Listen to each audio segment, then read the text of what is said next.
China's President Xi Jinping is this week beginning another 5-year term as Communist Party leader.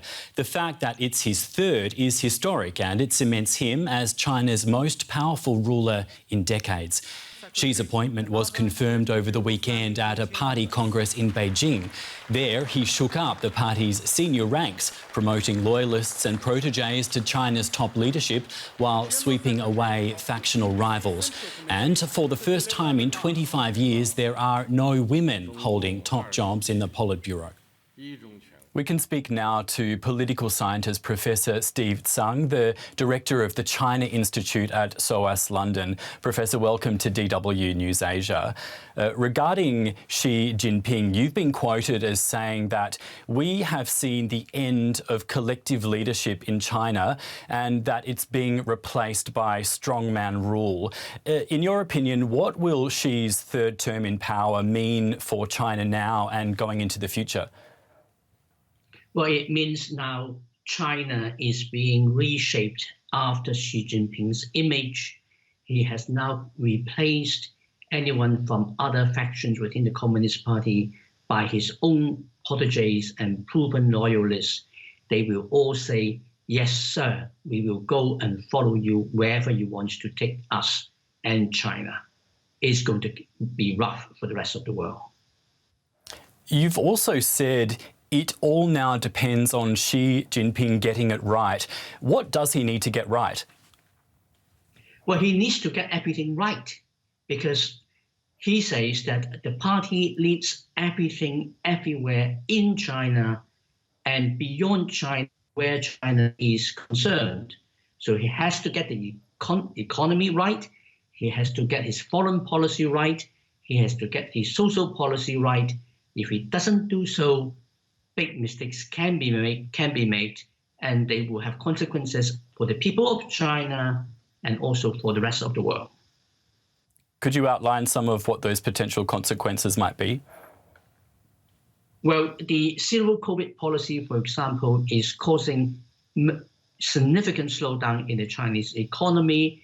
The policy on the real estate market is again causing economic or financial instability in China.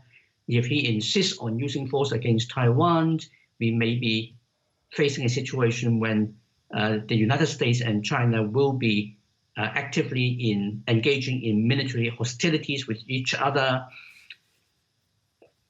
And you will also have continuation of the kind of repression of people in Hong Kong and in Xinjiang amongst the Uyghur people.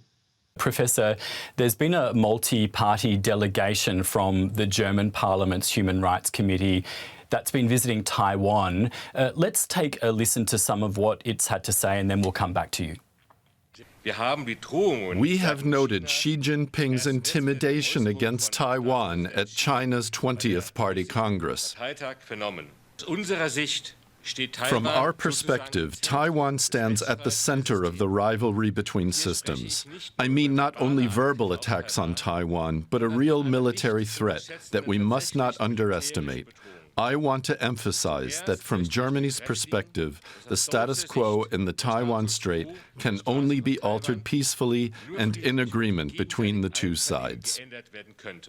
Professor Steve Tsang, it's interesting that this German delegation came at this particular time. What message, if any, does this send to China? And is this a trip to Taiwan that Beijing would take much notice of? Well, Beijing will certainly take notice and Beijing will disapprove of it. But what the delegation is saying are absolutely right. That is how it should be. It will not go down well in China, and the Chinese government should realize that for a delegation from Germany, which is very committed to develop mutually beneficial relationship with China, to come out and say so shows how far opinions in the democratic West has changed.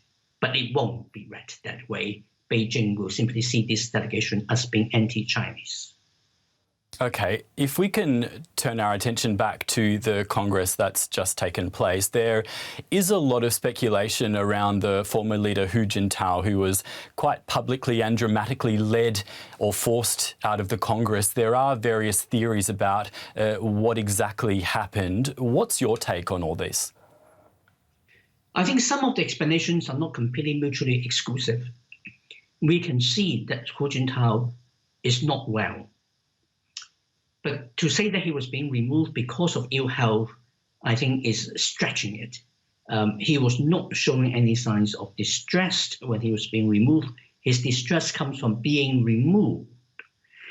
And if this was not planned, somebody would be punished for it severely for embarrassing Xi Jinping at the most important political event in his 10 years of rule in China. Nobody has been punished. So it will have to be a deliberate attempt by Xi Jinping to humiliate Hu Jintao and send a clear signal that the once mighty youth league faction, of which Hu Jintao is still the spiritual leader, is no more. Now there is only one leader in China, and that is Xi Jinping.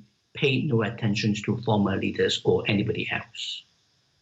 Speaking of leaders, sir, I'd like to ask you finally about Li Qiang, who's been appointed China's second most powerful leader. Who is he and what does his appointment demonstrate? Li Qiang was a former secretary of Xi Jinping, and he was, well, still is the party secretary of Shanghai and therefore the top man in Shanghai. And he made a mess of the zero-COVID policy earlier this year in Shanghai, but he remains totally loyal to Xi Jinping and to the zero-COVID policy. And for his loyalty, he's been rewarded promotions to the number 2 in senior person in China, and almost certainly the next premier in the spring. Professor Steve Tsang, the director of the China Institute at SOAS London. We really appreciate your insights today. Thank you very much. Thank you.